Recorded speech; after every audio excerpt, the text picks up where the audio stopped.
Hello, everyone. Today we're going to talk to you about vaccines. I'm going to start with a small introduction, followed by a brief history, and then the process that the vaccine goes through in order to get validated. So, a vaccine stimulates your immune system to produce antibodies exactly like it would if you were exposed to the disease. After getting vaccinated, you develop immunity to that disease without having to get the disease first, which basically means that vaccines contain a harmless form of the bacteria or virus that causes the disease you are being immunized against. Your immune system will still attack the harmless form of bacteria or virus from the vaccine and will produce antibodies to fight it off. The immune system then keeps a memory of the disease, so if a vaccinated person encounters again, their immune system is ready to fight it off and prevent an infection from developing. And that way you get immune. Human beings have actually been benefiting from vaccines for more than 2 centuries. It all started with Edward Jenner's creation when he developed the first successful vaccine, smallpox vaccine, in 1796. So it goes a long way. Smallpox is actually the only disease ever to be eradicated worldwide, which means that these days no one receives the smallpox vaccine. It's no longer necessary. This elimination of the disease is considered to be one of the greatest international public health achievements. There's also the measles vaccine, which is one of the most important vaccines ever developed. It was introduced in 1963 by John Anders. An improved and weaker version was then developed by Maurice Hellman in 1968. The cases of measles spiked in the 1950s. But by 1981, the number of reported measles cases was 80% less compared with the previous year.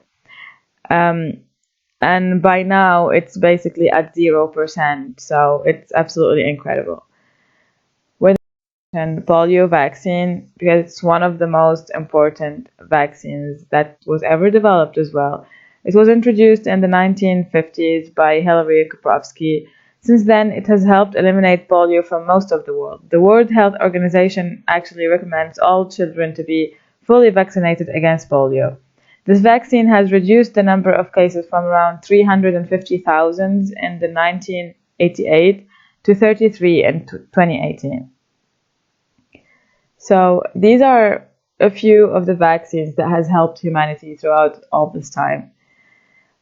Now, how come a vaccine turns into a vaccine is the question. So the development and approval of the vaccine is actually a long process. So a vaccine goes through several steps before getting approved and distributed.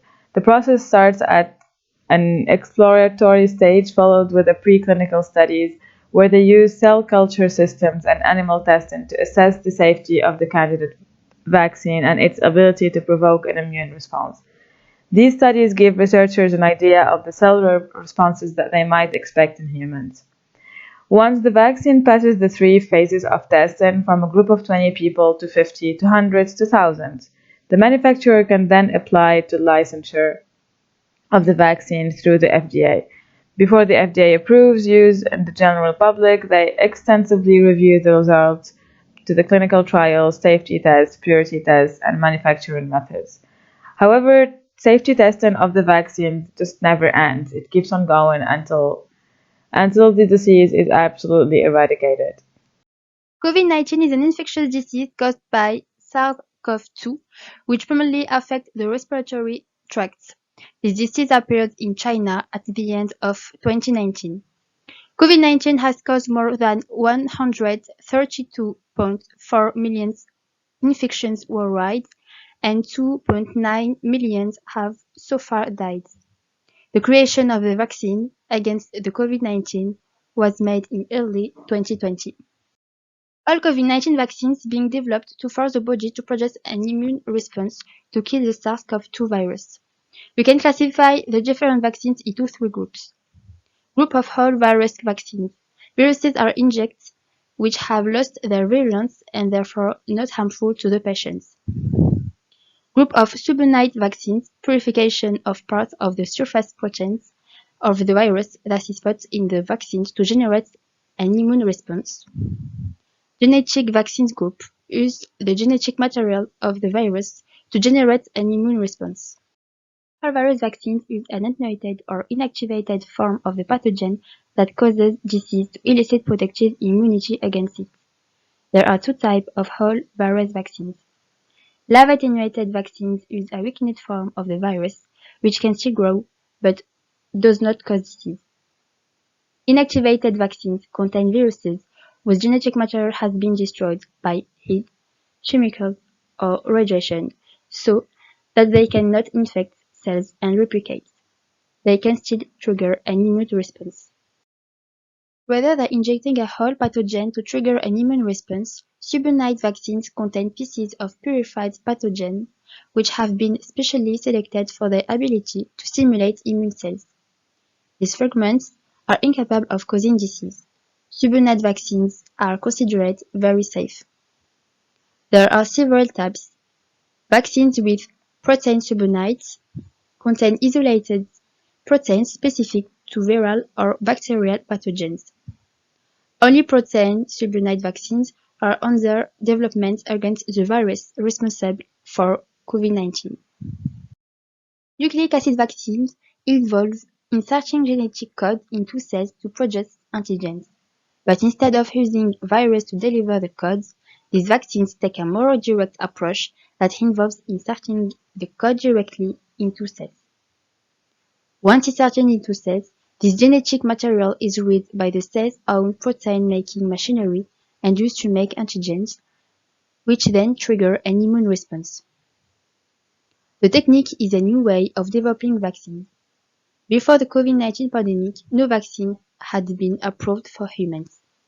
With the pandemic, research in this area has advanced very rapidly and some COVID-19 mRNA vaccines are getting emergency use authorizations, which means they can now be given to people. A lot of people seem to choose Moderna and Pfizer as the best vaccines because of their efficacy rate of 94 and 95% respectively. But all vaccines, no matter its efficacy rate, have 100% rate to keep you away from death. The efficacy rates shown publicly, as you can see on this picture and I've seen previously in different articles, have only been proved in clinical trials, so they aren't the best numbers to judge by, and the numbers in real condition could be very different. The point of a vaccine is not always to prevent from any infection at all, but also to remove its ability to cause serious disease, hospitalization, and death. The best case scenario is you don't get sick at all. The worst case is death. And then in between, there's being hospitalized, severe to moderate symptoms, or having no symptoms at all. The real purpose of the vaccine is to give your body enough protection to keep you away from death, hospitalization, and at most severe symptoms.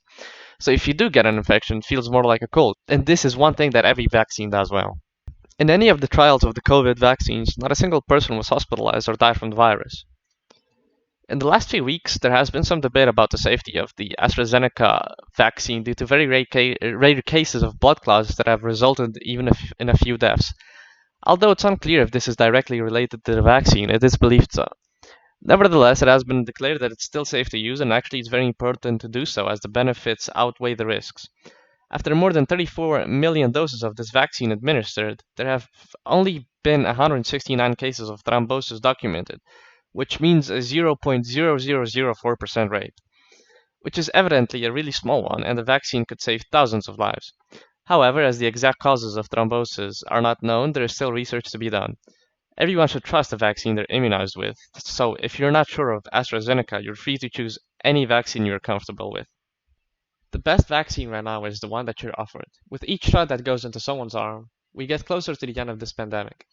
While it largely remains a personal choice, those who are eligible to get the vaccine but choose not to for whatever reasons run the risk of not only getting the virus and transmitting it to others, but also of prolonging the pandemic, contributing to spikes in cases and giving the virus more opportunities to mutate. We're currently in a crucial part of the pandemic. We need to get enough people to have antibodies against the virus, whether through vaccination or prior infection, to prevent it from mutating into strains or variants that may be more lethal. Everybody is waiting for this pandemic to end. People, especially us students, want to go to concerts, festivals, travel, go to parties, and just generally return back to normal with no more masks involved. The fastest and safest way to do so is to get ourselves vaccinated. But anyway, hope everyone stays safe, and thank you for listening to our presentation.